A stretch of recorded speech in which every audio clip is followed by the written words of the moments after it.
उपनिवेशवाद एक विस्तारवादी अवधारणा है जिसके तहत एक देश किसी अन्य देश पर शासन करता है और इस विस्तारवादी नीति के तहत उस देश की आर्थिक, सामाजिक, राजनीतिक व सांस्कृतिक संरचना पर नियंत्रण करते हुए आर्थिक शोषण व उत्पीड़न किया जाता है और इस शोषण व उत्पीड़न के विरुद्ध समय समय पर कई रूप में विद्रोह हुए हैं। समय समय पर कई बगावत भी होते रहे हैं। नमस्कार। अंग्रेज़ों का भारत में आने का पहला मकसद या मुख्य उद्देश्य अपने उपनिवेशवाद को बढ़ावा देना था।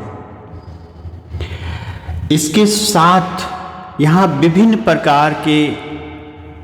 प्रकार की खेती को भी शामिल करना भी था। वो यूरोप की ज़रूरतों व यूरोप की आवश्यकताओं के हिसाब से भारतीय किसानों को उसकी खेती के लिए मजबूर करते थे। 18वीं शताब्दी में औद्योगिक क्रांति के दौरान ब्रिटिश सूती कपड़ा उद्योग में काफ़ी विस्तार हुआ।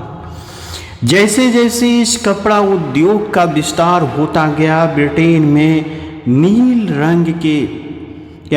रंग के कपड़े बनाने के लिए एवं छपाई आदि के लिए नील की भी अधिक मात्रा में मांग होने लगी। परिणामतः इस शताब्दी के अंत में यूरोप से नील की आपूर्ति कम होने लगी। ब्रिटेन ने भारत को अपना उपनिवेश उस समय बनाए हुए था। उस समय में चूँकि नील की खेती एक लाभ का व्यवसाय था, जिस वजह अंग्रेजी भारत में अधिक से अधिक मात्रा में नील की खेती करवाना चाहते थे। परिणाम स्वरूप ब्रिटिश ईस्ट इंडिया कंपनी ने बंगाल में नील उद्योग के विकास को बढ़ावा दिया। शुरू में ईस्ट इंडिया कंपनी इस कार्य हेतु वेस्ट इंडीज़ के लोगों को बुलवाकर यहाँ नील की खेती को बढ़ावा दिया व प्रोत्साहित किया। फिर यूरोपीय बागान मालिकों के हाथों में दे दिया और इस तरह ये नल्हे साहबों ने बंगाल, बिहार में बड़े पैमाने पर नील की खेती करवाई। बंगाल के साथ साथ बिहार में भी नील की खेती तेजी से फैलने लगी थी।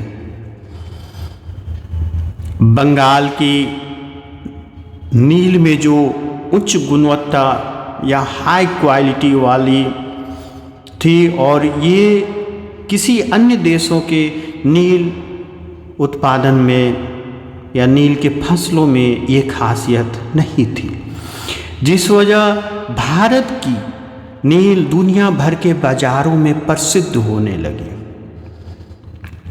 नील के बढ़ते व्यापार व लाभ को देखते हुए कंपनी के अधिकारी व व्यावसायिक एजेंट नील के उत्पादन पर अधिक से अधिक पैसे लगाने लगे।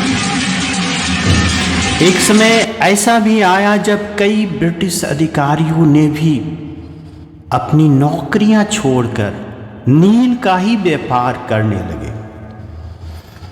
उन्होंने पट्टे पर जमीनें लेकर खुद ही नील के बागान लगाए। इसके लिए ब्रिटिश सरकार को इनका समर्थन भी प्राप्त था। जिनके पास नील की खेती हेतु पैसे नहीं होते, उन्हें कंपनी या बैंक द्वारा ऋण भी देने का प्रावधान था।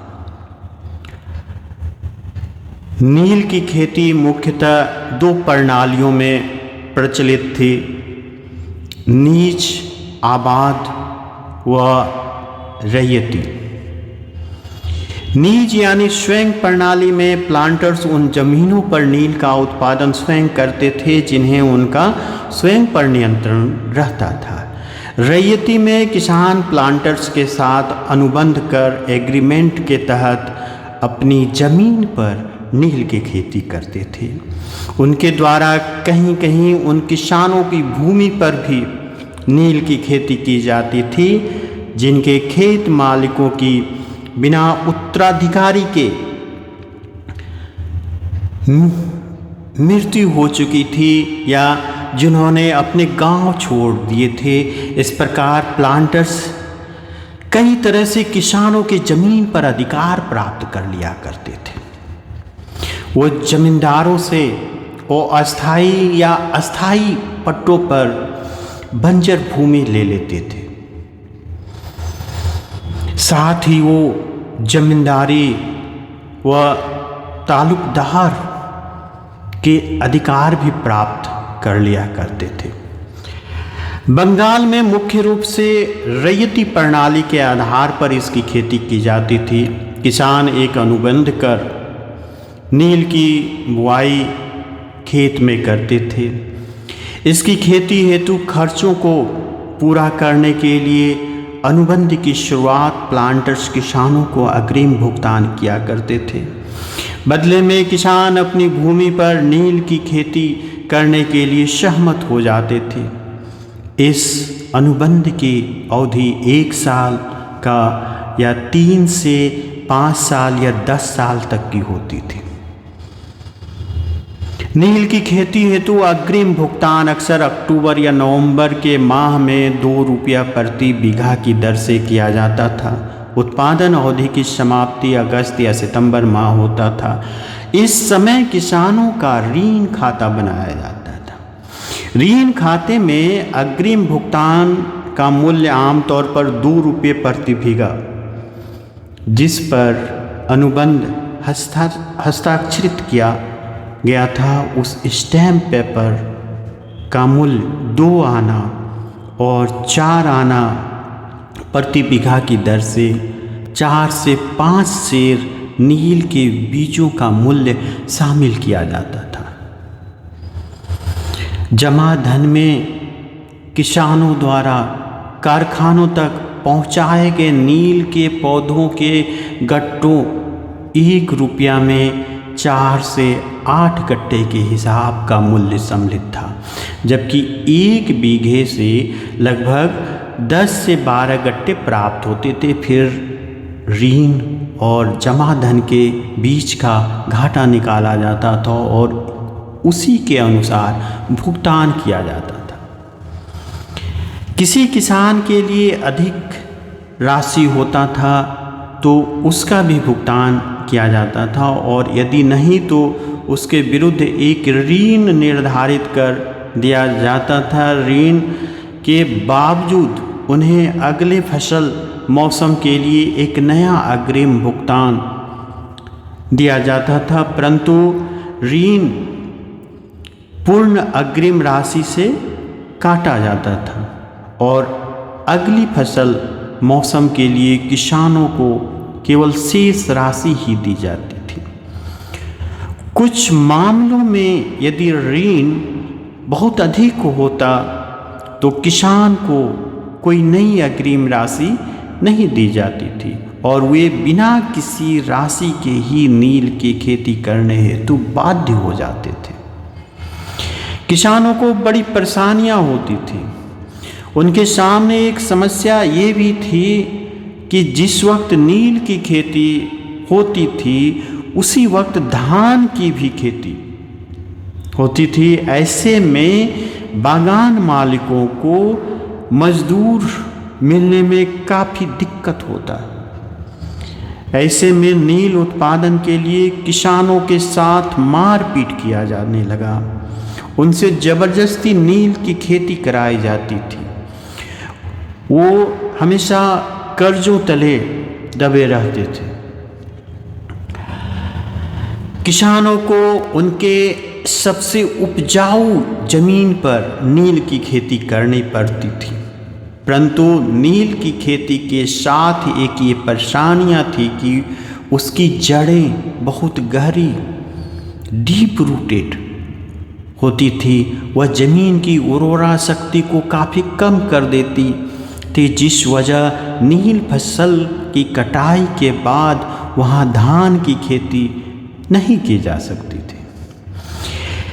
इस खेती में बागान मालिक की संपन्नता चरम पर थी, वहीं किसान दिन प्रतिदिन गुलाम स्वरूप होते जा रहे थे। नील की खेती की प्रणाली स्वाभाविक रूप से शोषणकारी थी। 1819 से 1845 ईस्वी के बीच बहुत से ऐसे कानून बनाए गए जिससे नीलों की कृषकों के विरुद्ध और ज़्यादा अधिकार मिले। सरकार ने कृषकों को नील बागान मालिकों के अत्याचार से बचने के बजाय अपने आर्थिक और राजनीतिक लाभों को ध्यान में रखते हुए बागान मालिकों को ही सुरक्षा प्रदान की। इस तरह सरकार द्वारा निर्मित नीतियां व बागान मालिकों को प्रदत्त सरकारी सुरक्षा किसानों के असंतोष को और बढ़ाने लगी। पुनः 1830 के एक कानून के अनुसार यदि किसान नील की खेती करने से मना करता है तो उन किसानों को गिरफ्तार कर लिया जाता था। नीलों को 1833 के चार्टर एक्ट के अनुसार भारत में बसने और ज़मीन की खरीदने का अधिकार मिल गया। फिर 1837 में जमींदारी खरीदने का। इन अधिकारों के साथ वो अपनी जमींदारी के अंतर्गत अब लगान बढ़ा सकते थे एवं कृषकों को उनकी ज़मीन से बेदखल भी कर सकते थे। कोई किसान यदि बागान मालिकों के विरुद्ध अदालत में या कोर्ट में भी जाता तो कोई फायदा नहीं होता, क्योंकि वहाँ बैठा जज यूरोपियन रहता था या फिर उन जजों की निष्ठा नील के बागान मालिकों के साथ रहती थी। यदि कोई जज न्याय भी करता तो उनका स्थानांतरण या ट्रांसफ़र हो जाता था। इस तरह कई परेशानियां, शोषण व अत्याचार को देखते हुए बागान के किसानों का अंग्रेजी हुकूमत के खिलाफ बगावत व असंतोष बढ़ता ही गया और अंततः 1859 में बंगाल के हजारों किसानों व रैयतों ने नील की खेती करने से इनकार कर दिया। सबसे पहले इस विद्रोह की शुरुआत बंगाल के नादिया जिले स्थित गोविंदपुर गांव से सितंबर 1858 में हुई थी, जिसका नेतृत्व एक बागान मालिक के दो पूर्व कर्मचारी दिगंबर विश्वास व विष्णु विश्वास ने किया था। इनके नेतृत्व में किसानों ने एकत्रित होकर नील की खेती का बहिष्कार किया। यह देख बागान मालिकों ने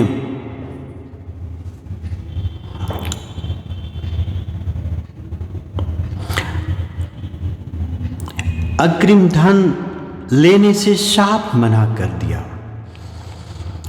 यह देख बागान मालिकों ने 100 लठैतों को गोविंदपुर में हड़ताल करने वाली किसानों पर आक्रमण कर दिया, परंतु सतर्क एवं लाठी भालों से सुसज्जित किसानों ने इस हमले को असफल कर दिया और किसानों की इस सफलता का समाचार बंगाल के हर जिले तक पहुंच गया। देखते ही देखते यह विद्रोह 1860 की बसंत तक आते आते बंगाल के मालदा, ढाका, पावना जैसे उन सभी क्षेत्रों में जहां नील की खेती होती थी यह आंदोलन फैल गया।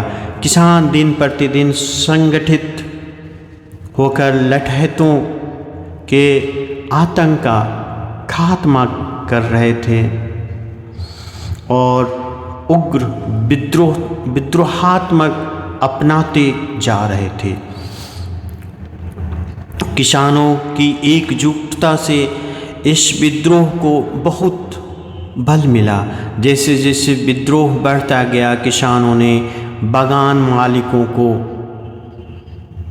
लगान चुकाने से भी इनकार कर दिया। खेतों में चलने वाले हथियार से नील की फैक्ट्रियों पर हमला करने लगे। पुरुषों के साथ साथ महिलाएं भी इस विद्रोह में कूद पड़ी थी और समूहों में एकत्र होकर इसका साथ दे रही थी। बागान मालिकों के कर्मचारियों या बागान मालिकों के कर्मचारी वर्गों ने भी सामाजिक बहिष्कार कर दिया। जब कोई एजेंट लगान वसूलने जाता तो उनको मार पीट कर भगा दिया जाता। किसानों ने कसम खा ली कि न वो नील की खेती करेंगे और न ही बागान मालिकों की खौफ से चुप बैठेंगे। इनकी विद्रोह को तब और बल मिल गया जब वहाँ के मजबूर जमींदारों ने भी इनका समर्थन करने का फैसला किया। नील किसानों ने विद्रोह को लगातार जारी रखा। उनको इस बात का अंदेशा हो चुका था कि ब्रिटिश हुकूमत इनके संघर्षों में उनका साथ देगी। इसके पीछे एक वजह ये थी कि 1857 की क्रांति के बाद ब्रिटिश अधिकारी बिल्कुल सचेत हो चुके थे। वो किसी भी तरह के आंदोलनों में ढिलाई नहीं बरतना चाहते थे।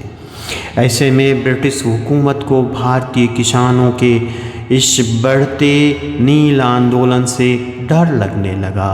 वो किसी भी प्रकार से इस विद्रोह को शांत करवाना चाहते थे। माना जाता है कि किसानों की एकजुटता ने वो काम कर दिया था कि ठंड रातों में अधिकारियों को जगह जगह दौरा करना पड़ता था। इस तरह आगे मजिस्ट्रेट ने नोटिस जारी किया कि किसानों और रैयतों को नील खेती के लिए अनुबंध एग्रीमेंट मानने पर मजबूर नहीं किया जाए। इस घोषणा के बाद लोगों में यह खबर फैल गई कि रानी विक्टोरिया ने नील की खेती न करने का फरमान जारी किया है।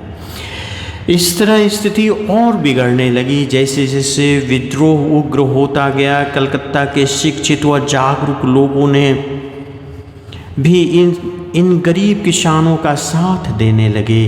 पत्रकारों व लेखकों का समूह इन नील वाले स्थानों की तरफ जाने लगे।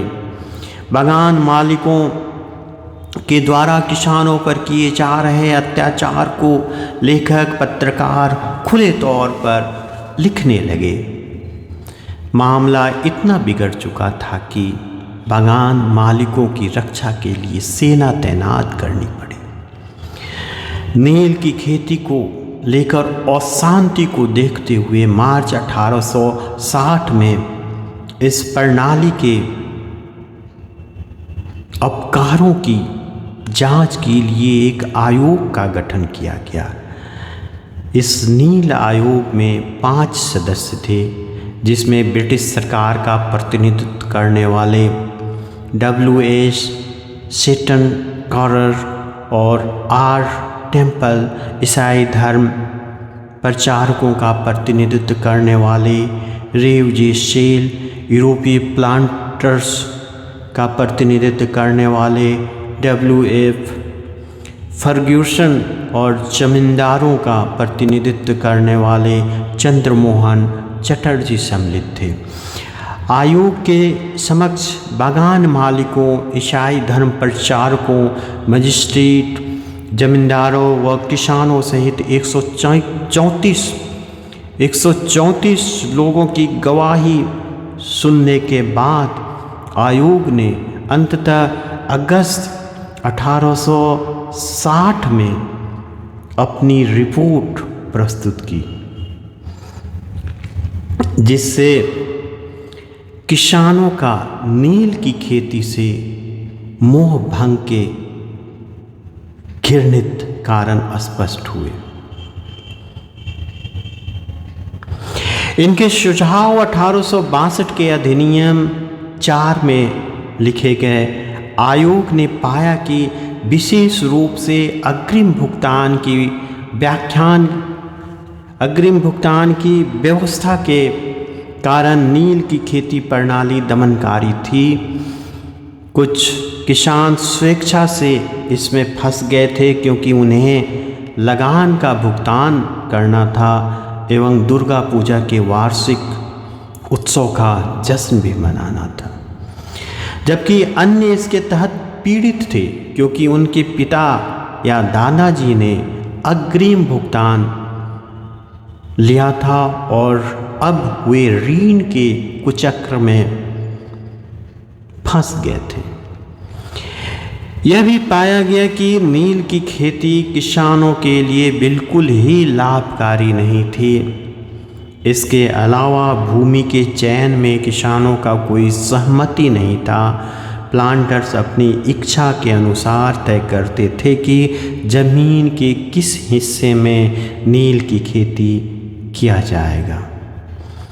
परिणामतः आयोग ने किसानों की शिकायतों को व बागान मालिकों के शोषण व अत्याचारों को देखते हुए इस पद्धति को बदलने की सिफारिश की तथा सरकार ने सिफारिश को मानते हुए 1860 में कानून द्वारा किसानों के हितों को ध्यान में रखते हुए जबरदस्ती नील की खेती कराए जाने पर प्रतिबंध कर दिया। यदि फिर भी कोई ऐसा करता था तो उन्हें दंडित करने का भी प्रावधान किया गया। इस तरह इस नील विद्रोह व इस बगावत में हुए फैसले के बाद बागान में नील का उत्पादन या नील की खेती धराशाह हो गया।